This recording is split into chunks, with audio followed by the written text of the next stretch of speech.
Welcome back to the shed. Come on in. Come on, out the rain.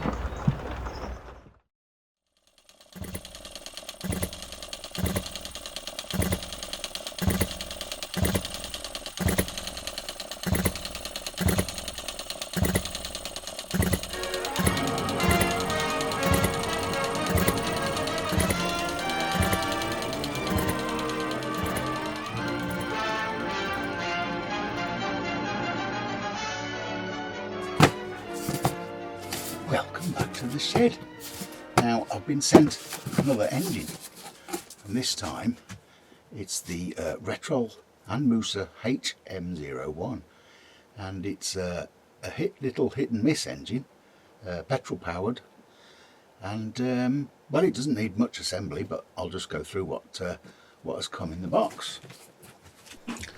So first off, of course, is the engine chassis, which is a lovely bit of casting, actually, really nice. It's quite heavy. It's got a lovely little label on that side, and on the other side, another little plaque saying HM-01, engine number 23255. Now, like I say, the engine is, well, I presume it's cast iron, and it's got like an insert for the cylinder, which is very nicely polished, actually. It's very, very smooth, and I presume that's just pressed in after it's been bored. Obviously, the you know, where the crankshaft will sit on there, and then down here it's got like a well, it's got a lever which will sort of put it into hit and miss mode, and it's actually points driven. Little set of points there, look, and that will obviously push open to break the contact, obviously when it's freewheeling, and then as it slows down, the balls on the governor will retract and it'll pull it in, it'll fire again. So yeah, I like that. It looks really quite good. Anyway, back to the bits that came with it. Obviously the head of the engine, so you've got your little valves there, look, little valves that push in and out. They're quite cute, lovely little valves. That one's really quite soft. That must be the intake, and the harder one must be well, it must be the exhaust, I'm guessing. So yeah, that's a bit shiny, isn't it? Ooh. Yeah, you can see the machining marks on it, but I mean, that'll all be covered up. Obviously the hole through the centre there is for the sparky plug, and that'll be your intake, and that's the exhaust, I think, anyway. I think I've got that right. So the crankshaft, it comes pre-assembled with this bearing, because obviously the timing is set, so that seems fixed.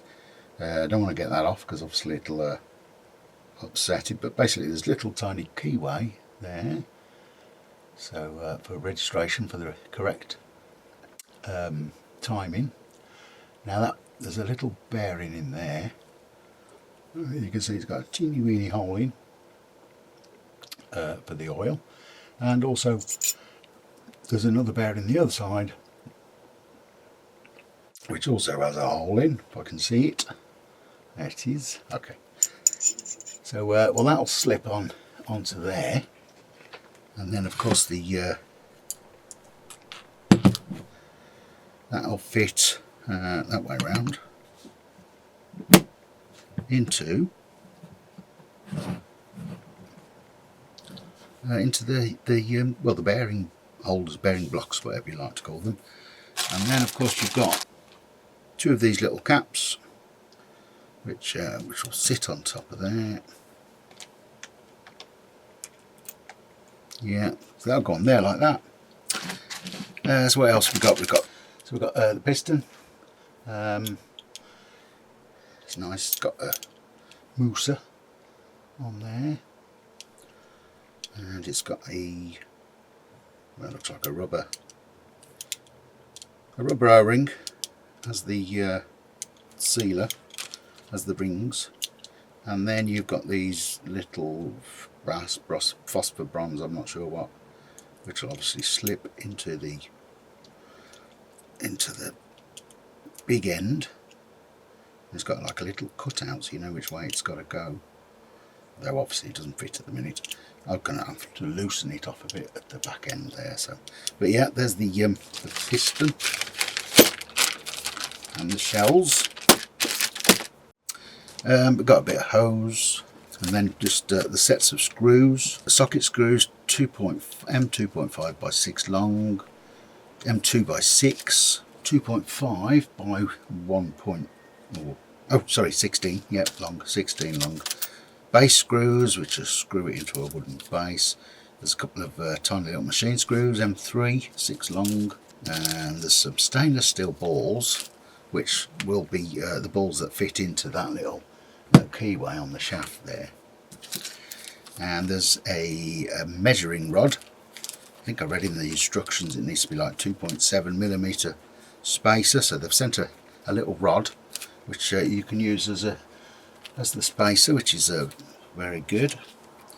And we've also got a little 0.15 millimeter what do you call it, a feeler gauge. Oh, I can't get that open, that's better. So yeah, 0.15 millimeter, and that I presume is for like setting the well, I mean, I'm not sure yet, but maybe setting the clearances, you know, on the valve inlets and outlets, so as it gets hot obviously it's got room to expand slightly. But yeah, that's quite nice. You know, you get the fixing points that looks like the lever arm or something like that. Oh, there's this gorgeous little oiler. Let me show you this. You're gonna like this. It's a bit like the oilers. Well, on my Myford lathe, it's got a little glass oilers which are very similar, but they're about this sort of size. And there you go. Look, a lovely little oiler. That obviously you fill that up with oil through the little screw, and of course that will go on there, which is pretty lovely actually. Yeah, that's really lovely. So anyway, where are we getting to? I'm waffling on again, aren't I? Sorry about me waffling.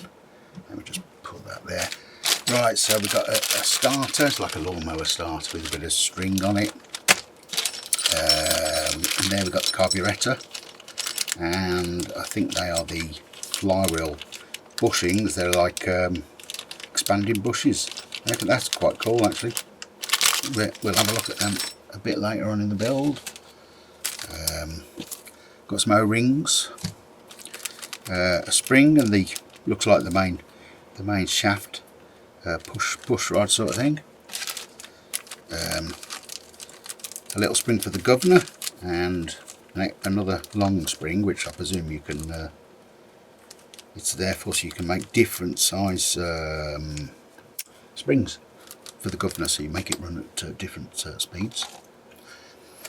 These little straps are actually for the fuel tank. So the fuel tank's quite nice little brass fuel tank with a window at either end, push fit for a nylon pipe on the top, and that. And what it is, these you can get these as extras. So there's a base. Okay, so this is like a nice wooden sort of base, and it's or what do they call it, sled, something like that. And it's got those little dips there. So when the engine's on, wrong way round, I think that is actually from memory. Okay, so when you've got it on the skids, this little fuel tank sits in that little gap there, and then coming back to these little straps, look, you sort of just bend them over and secure it to the engine. So yeah, so there's the fuel tank and the base, and the base also comes with this lovely little wooden box, which I presume is to put the battery in, or the controller or something. So I guess it needs a few holes drilling and modifying, but that'll sort of sit on the back somewhere like that. It's lovely wood actually. I don't know what that is. Yeah, it's lovely. It's really nice wood. Anyway, waffling on again. Obviously it comes with a starter system, so your normal sort of starter. A lovely little exhaust pipe, a little brass top. That's quite nice, quite cute. Nice matte finish on it. Don't know what that's made of. It's very light, so it's probably aluminium. So that'll sit sort of about there when it's all assembled. There's obviously the what you call it? It's the cam on there. There's a cam which will obviously drive the you know, like the push rod, and also the what you call it, to you know, to set the points. So a timing cam to sort of fire the engine, and that will sort of fit on there somewhere, and you have to line up. It's got some little indentations, a bit of swarf in there actually. I have to get the file in there. Yeah, it's got some little indentations on it, so you can accurately line up. Oh, I've done that again, haven't I? There's supposed to be an indentation on one of those, but I can't quite see it at the minute. So anyway, so there's that. There's a bushing. There's a couple of these little, if I can get them out, just very simple little oilers, which obviously go into the bearing caps. I'll put them in there so I don't lose them actually. And then of course we've got the flywheels, which these are really lovely actually, and they're beautifully machined. And it's got a little what do you call that now? I've forgotten the name for it, but it's obviously got a little bit more metal in there, and I presume you'd have to set that at sort of that position when the you know, when you're at bottom dead centre, I'd say, but I'll have to check on the instructions. And yep, so that's lovely.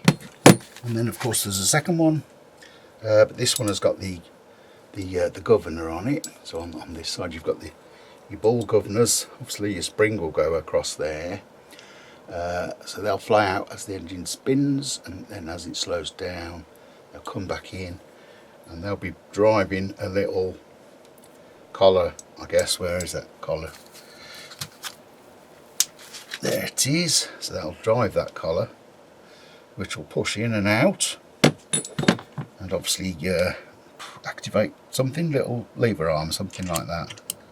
So yeah, so yeah, quite beautiful flywheels, nice and heavy actually. I presume they're cast iron, are they? I've got magnets somewhere. So I've got a little magnet, and well, they are slightly ferrous, but not very much. I'm not sure what they're made of.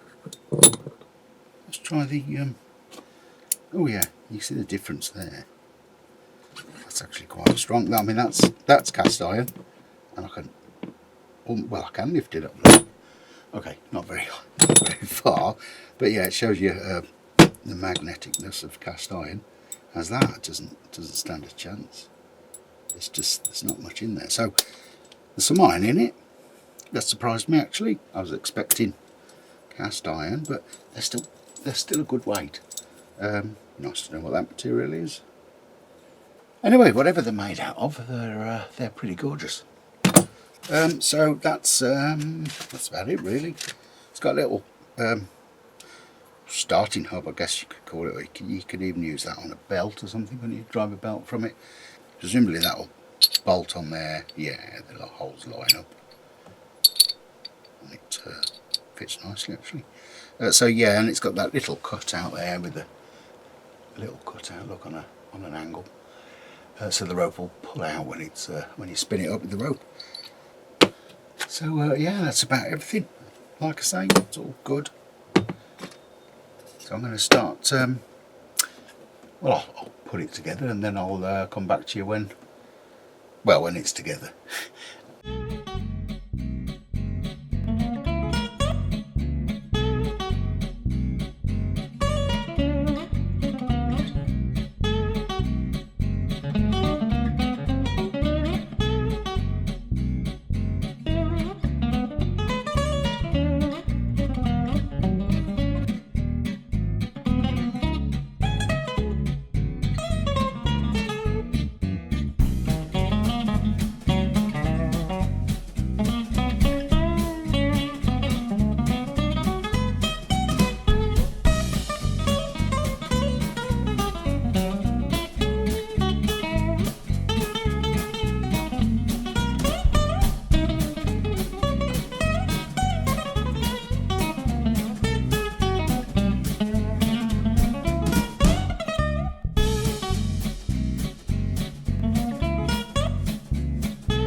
it's hard work when you have to work that fast.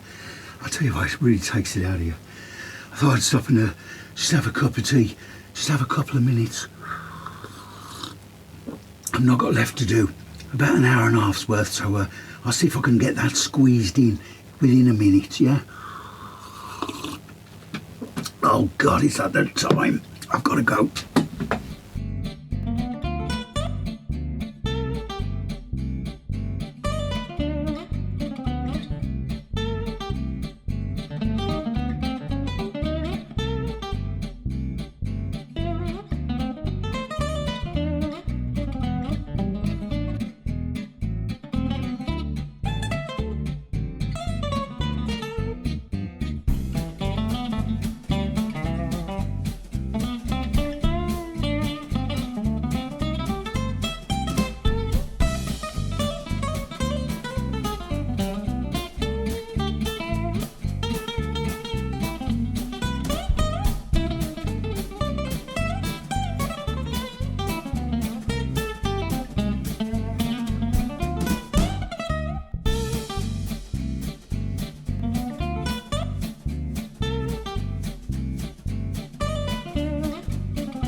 Well, finally, I've managed to get it all up and running. Actually, it was a little bit. There was a few little problems I had. One, I'd put the timing gear. I'd put the large timing gear sort of 180 degrees out because obviously there's it's a 2-to-1 ratio, and there's dots to line up, but obviously you can also then line it up 180 degrees out. But yeah, I sorted that after a while, and as you can see, it hasn't got the spark plug in at the minute, so no compression, but as you can see, it's really pretty smooth actually. There's nothing there. Sounds lovely. So hopefully I'm going to get it back up and running for you now. I mean, I've had it running the last couple of days. I do find that when I come back after, next day, I'll start it again and it needs a little bit of tweaking again. So, it's kind of slightly temperamental, I'll say, actually. But we'll do that.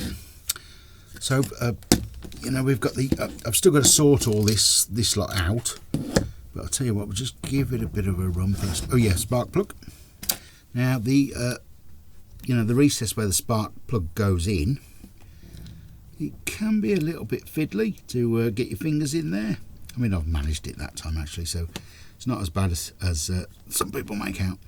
But what I have done, what I can, what's easy, is just get a bit of this like nylon tubey stuff. That's just a push fit over the ceramic insulator, and then that gives you nice easy access to be able to get that in. Make sure the threads are going in okay. You can then wind that in, and of course once it's in a few threads, you can get your 8mm socket in there, and just give it a little pinch up, not too tight, you don't want to cause any damage. So yeah, then we've got the ignition box, and the HT lead comes out, obviously goes on the sparky. And then we've got the ignition sensor, which is a set of points in this case, which goes on. Yep, that's the one there. And then of course we need a bit of power. Now these wires are extremely unsightly, aren't they? But they do provide a nice little box, which as you can see, it's lovely wood. I don't know what wood it is. It's nice and hard though.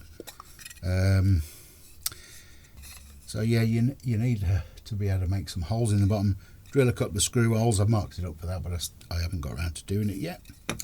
And I'm going to run it on these, what they call 3.7 volt sort of batteries. These are the sort of things you find in a lot of things these days. Actually, it's an 18650 Zero battery. Yeah, and actually, believe it or not, if you've got an electric car, then you're sitting on top of about 600 of these. So yeah, this is exactly the same sort of stuff in the electric cars. 3.7 volts, as I said. This one's 500 milliamps.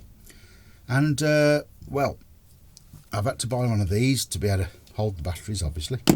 But luckily it fits inside the box. And then obviously the box ignition system will all go in there, and it'll all be wired up through the back. Don't know how that's going to happen yet, because the base of it, obviously you've got these cross members, and they're, well, they've got no holes in. The actual engine frame itself does have a hole there for the HT lead, and I might be able to poke a few things through there as well, so that will come through there. But I still need to get past this block. So I'm probably gonna. It looks like it's got a little brass pin that goes right through. Anyway, so I'm going to take that apart and somehow make some sort of way for the cables to run through there eventually, because it's a bit of a pain in the ass with all these cables. Right, anyway, enough of that. Fuel. So you got the I've got a little bit of fuel in. I will add a little bit more. So you got your little gas tank at the front, and if I can find my fuel, where did I put my fuel? There it is.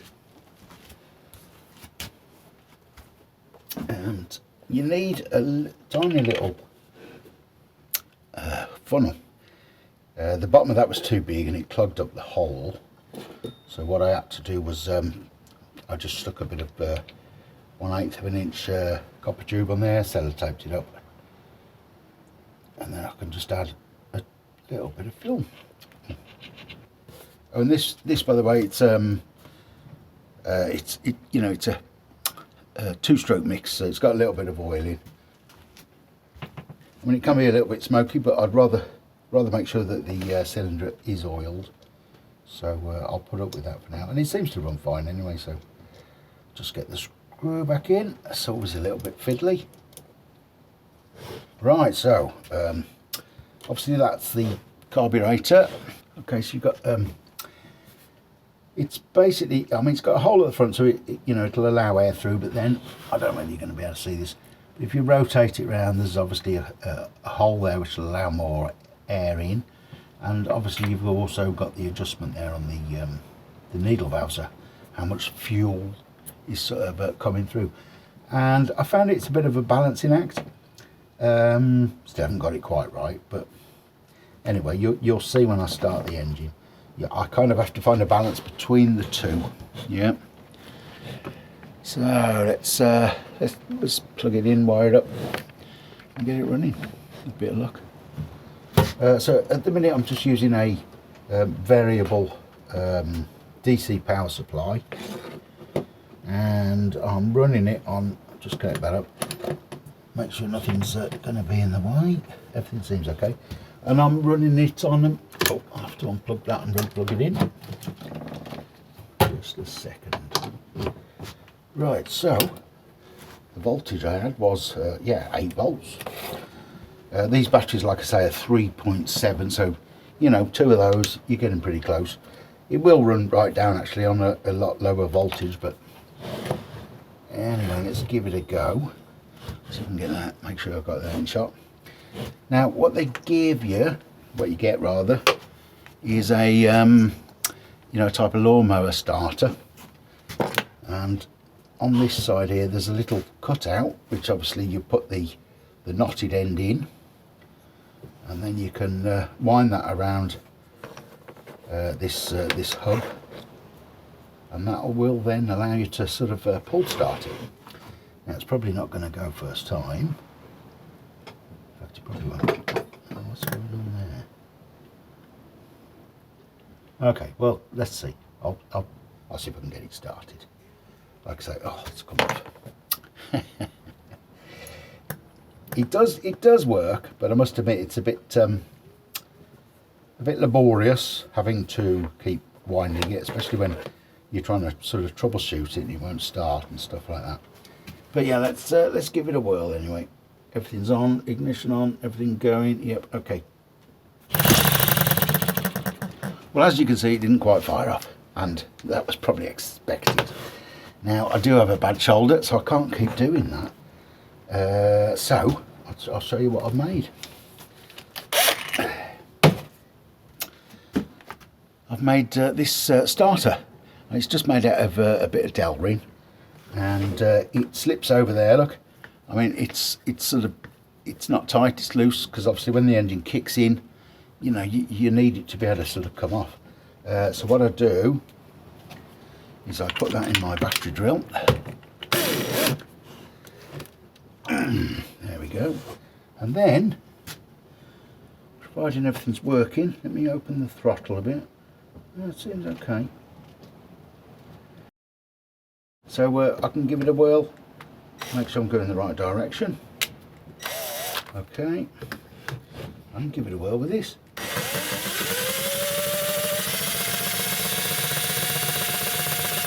Fuel's just coming through.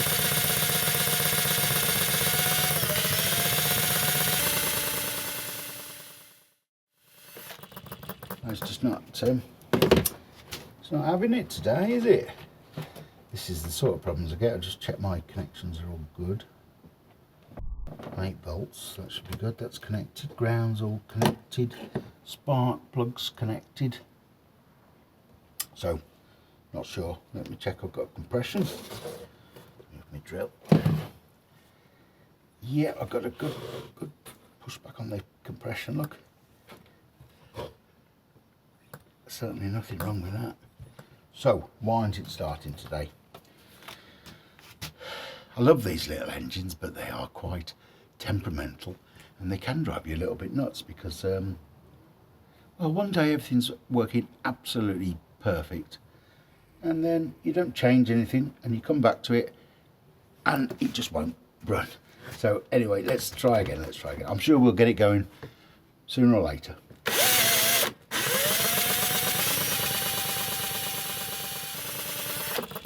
You know what, I don't think I'm getting a spark. I don't think I'm getting a spark, because it normally runs pretty good actually, but it's obviously a little bit camera shy. It's got a bit of stage fright and it doesn't want to start. So okay, I'm going to leave it there for a minute. I'm going to find out why. I'm guessing it's the spark. The ground's okay, everything seems alright, but you know, who knows. Well, welcome back. I've sorted the problem. I wasn't getting a spark. I couldn't figure out why, and I've probably spent about 40 minutes looking at this. And guess what it was? Silly old me had put the. I mean, I've corrected it now. But basically, I'd this plug for some reason. Why do they go the same way? This plug plugs in the other way around as well. So yeah, basically I'd got a reverse polarity on it. So we'll turn that round, plug it back in, silly old me. So like I say, I've got my starter, and with a bit of luck, well, that started. It was already in hit and miss mode though, so we'll actually put it in normal run mode just to get it warmed up a bit.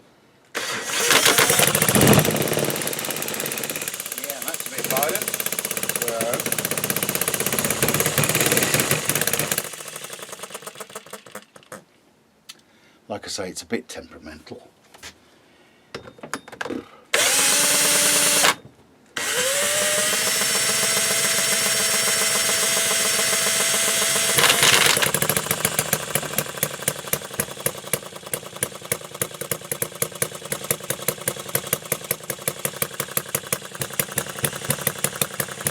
That's running okay. Now the thing just jumped around, look. It can move across the desk. Obviously with its kick, it does need really sort of holding down at the back really. So I might have to sort that. But I mean, it's lovely. Look. Take a little bit of load, and if you look around the other side or at the back, you can see the. I'm going to have to hold it. You can see the governor working, and that pulls that little thing in there. So if we drop it now into hit and miss mode, I don't know whether you can see it, so down there. That little lever, when the ball governors come out, obviously it throws that lever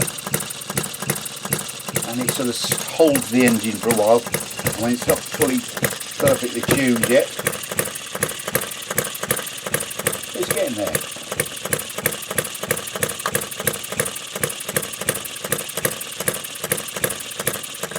And like I say, it's a bit temperamental when it's running, but it does run. Albeit the jumping.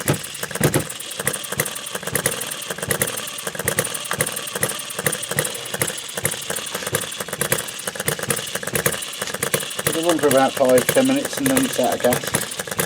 And it's got this lovely little oiler there, look, a little glass level oiler.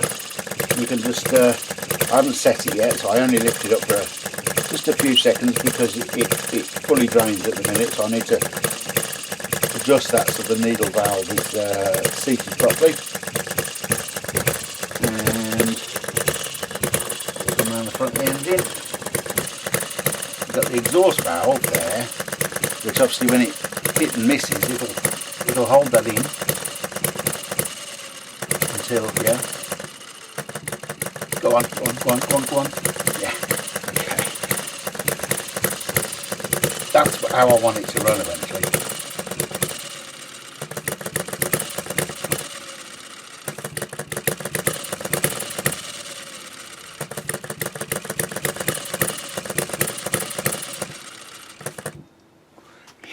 Anyway, you can see what I want to get it to do. Let me just try this now. Actually, now it's warmed up.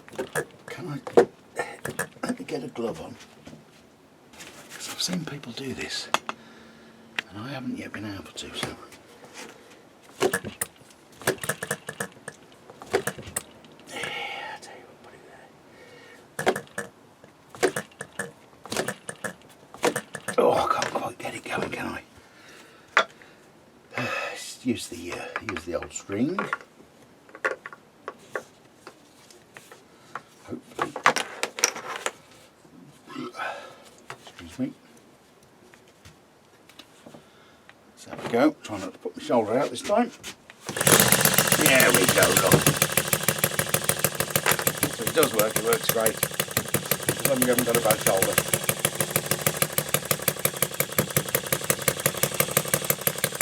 So like I was saying, it's just all about the adjustment, how much air, give it a bit more air to run faster. I like my engines to run nice and slow. I always try and obviously get the slowest speed. I can reduce the amount of fuel coming in by one click. Probably speed up actually. Yeah. And then I can reduce the air back a bit. Until you get it, a very nice sort of tick over really. But yeah, what a lovely engine. What an amazing engine. Drop into hit in this mode. Like I say, I'm still working on that. As you can see, that's the little sort of hit and miss lever. Obviously that's controlled by the governor. And the governor, as it speeds up, it pushes that little ring in, which flexes the arm. And the arm then sort of stalls the engine. It holds the rod forward. So it's so the exhaust is just inside, it's open, so it can, can't see that, can you? So the exhaust is open, yeah. I think you'll agree, apart from the thump, it's actually a lovely little engine. So, just stop that. Okay.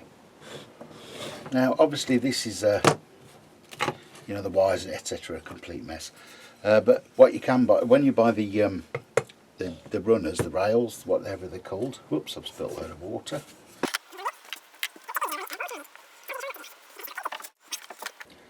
So, as I was saying, obviously, you know, the box and the wiring and blah blah blah is a bit messy. So, you can, when you buy the sled, the wooden sort of section underneath, you get a box, and obviously, like I said earlier, you do need to make some sort of modifications to it to allow it to work correctly, but also so it can be completely contained.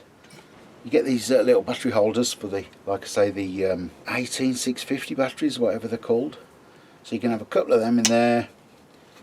That'll fit in the lid there. The rest of the junk will sort of sit in the box, and it'll all be hidden at the back. So I'm going to do that next and get that sort of sorted, because I'm happy with the engine, happy with the way it runs. So that is the, you know, I've sort of got to disassemble it. I've got to get it off the mount, etc. Get some sort of some places where the you know, where the wires can run. But yeah, I'll come back to you when I've done that, so it's sort of all on its own sort of thing. Okay.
Well, I guess it's that time of the video when I sort of summarise my thoughts about this engine, and we can then wrap the video up.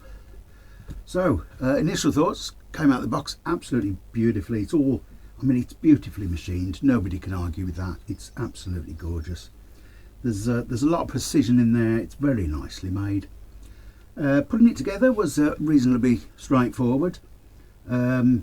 When you do buy this, you know, it comes as, there's three sort of parts of this you buy. You can buy the engine as it is, standalone, but you don't actually get a starter with it, and I guess that's because, you know, some people have got other engines, so they might already have starters. So you know, if you're buying this from fresh, you've got nothing before it, then you'll need to buy the starter as well, because obviously the starter will run it.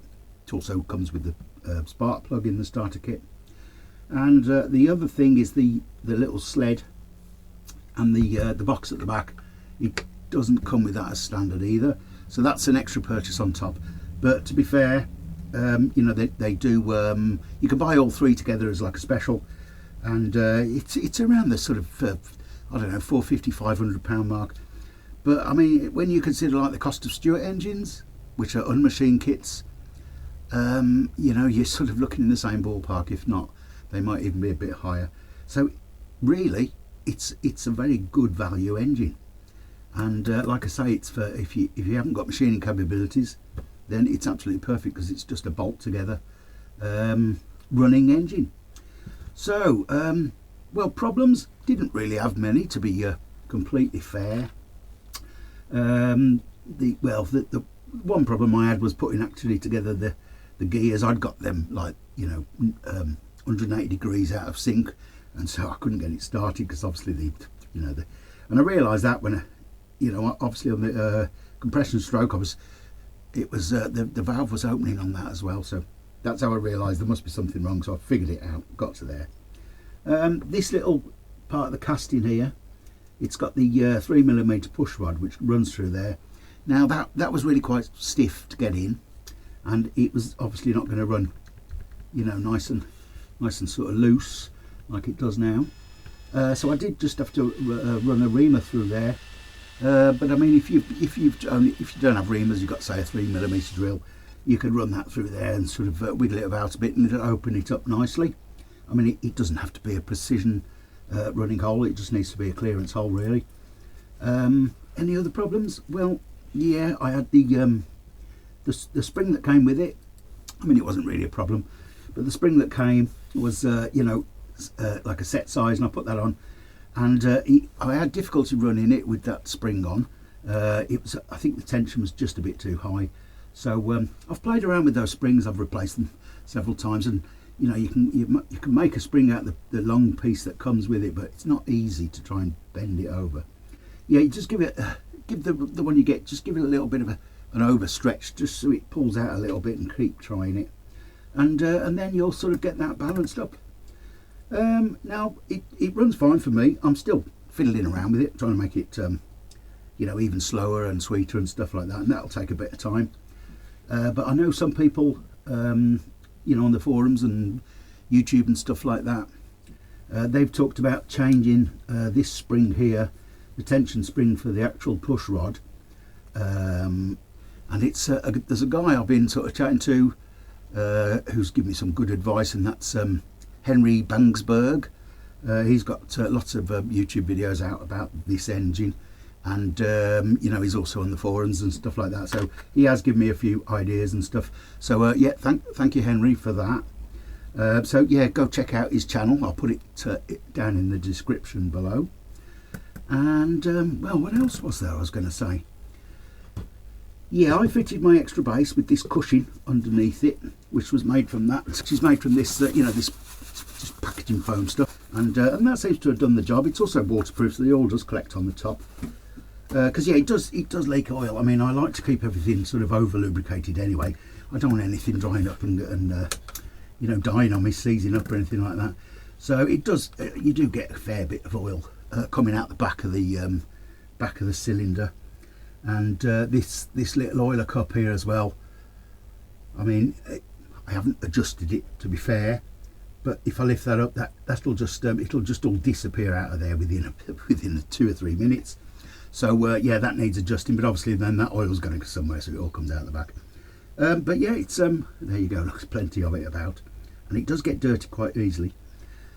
What more can I say? I think that's about it, really. Yeah, other than the I mean, obviously underneath here I've had to put some cutouts. I'll show you some pictures of that now for the wires to run. But I mean, that was no big deal, really. So you know, it depends on how you're going to mount it afterwards. The fuel tank, this tiny little thing, I keep dropping it on the floor and losing it. The tiny little filler cap there.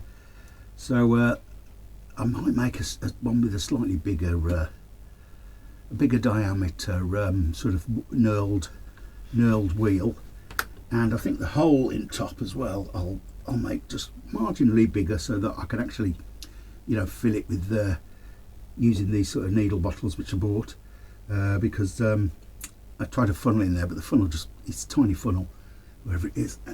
It's this little tiny funnel, look, but even that clogs the hole up, so when you put the fuel in, it just sits there, and you know, because the air can't get out.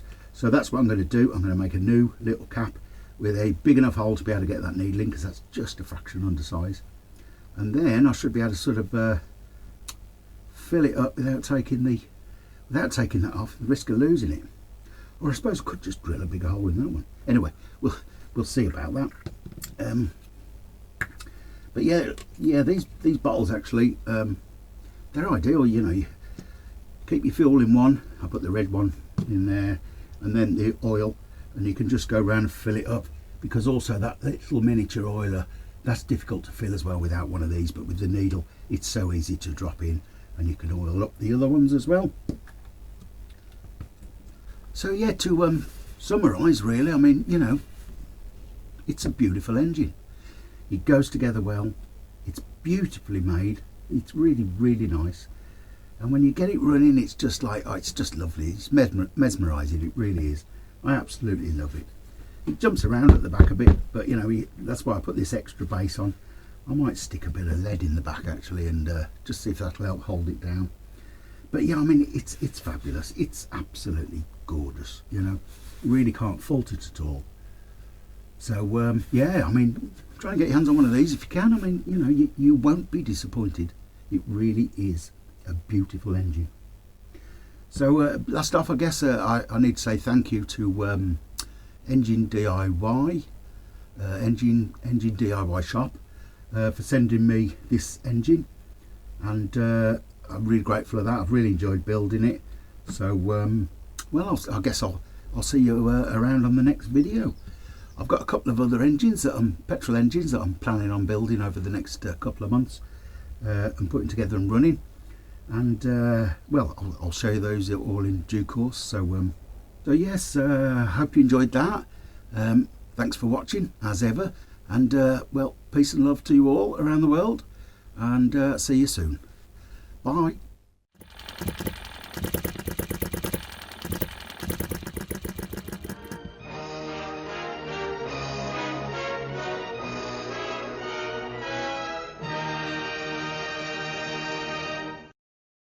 If you enjoy my videos and you wish to support the channel, then please buy me a coffee at ko-fi.com.